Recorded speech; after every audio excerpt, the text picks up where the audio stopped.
So the avoidant is pulling away.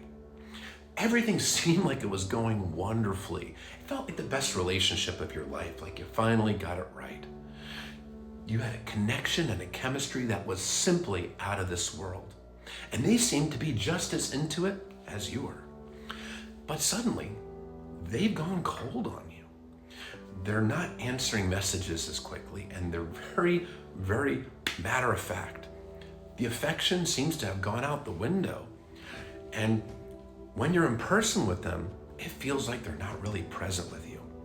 And you are wondering what it is that you could have possibly done wrong. Why are they doing this? What could you have done to cause this? And you ask them, is everything okay? And they tell you, everything is fine. Nothing to worry about. Everything's good. But their behavior's saying otherwise, and you are getting filled with tons of anxiety. You have a fork in the road at this point. You can go down the path that leads you right to anxiousness, right to anxiety, or you can go down the path that will keep you grounded, keep you secure, and protect your heart. Now, the path to anxiety is the one where you don't hold boundaries. It's the path where you tiptoe around this person, trying to appease them, trying to win their love and affection back, trying to get this person to not run from the relationship, trying to get this person to stay and to prove to them that you are a worthy partner.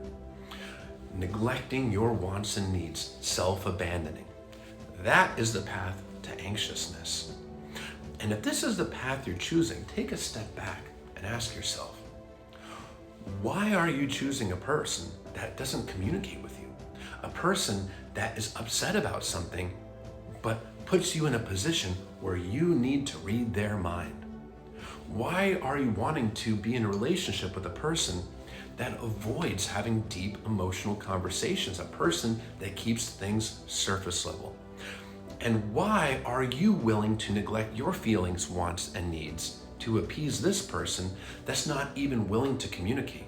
And communication is an important part of a healthy relationship.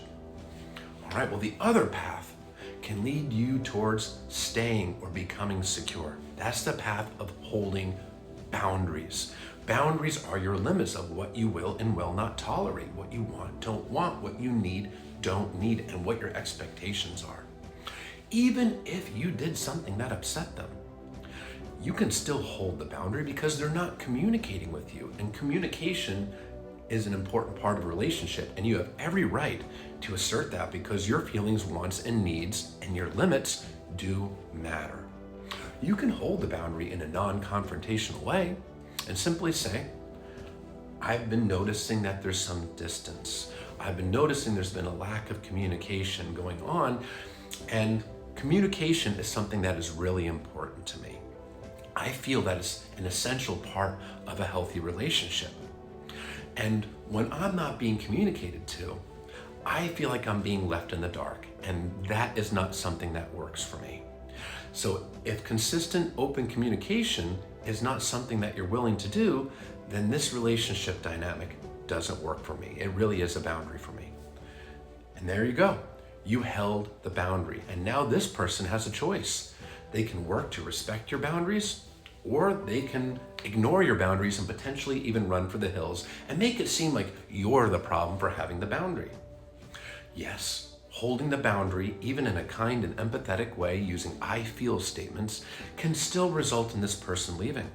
But if they're leaving the relationship because they're not communicating with you and you held a boundary which they didn't like regarding their lack of communication, what kind of relationship are you actually losing? You're losing a relationship that's a one-way street where you do all the work and the other person is not reciprocating. A relationship where you're neglecting your wants and needs and this person is not giving any concern for your wants and needs. A relationship where you are constantly catering to them, investing emotionally into them, investing your time into them, and they are not investing into you. And that kind of relationship leads to anxiety. That kind of relationship is not fulfilling. And when you allow yourself to remain in that kind of relationship by not holding boundaries, you are self-abandoning because you're neglecting all of your own wants and needs, and you are pushing yourself further into anxiousness because you're sending yourself the subconscious subliminal message that your wants, needs, and feelings don't matter, and that this person, their wants, needs, and feelings matter more than yours, and that you have to earn their love. Not a two-way street where you both show each other care, concern for each other's feelings, wants, and needs. You're essentially putting that person above you, and what kind of message is that for yourself? A person that truly is emotionally available, that cares about you, is going to respect your boundaries. It doesn't mean they're going to be perfect, but they're going to show concern for your wants, needs, and feelings. One of the core components of emotional availability is the ability and willingness to empathize with your partner, to care about their feelings, wants, and needs.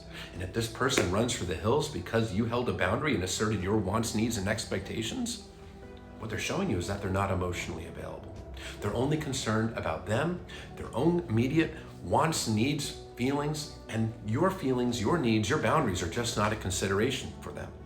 They love their own boundaries, they don't like yours. Your boundaries are an obstacle because they're approaching the relationship with a what's in it for me attitude, not what can I also bring to the table? How can I also show up for my person?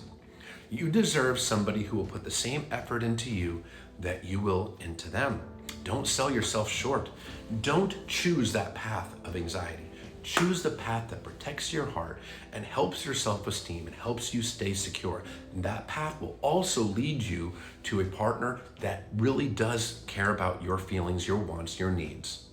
Whether it's this person when they decide to respect your boundaries or another person because this person left. You will get to that healthy relationship through boundaries, not the lack of.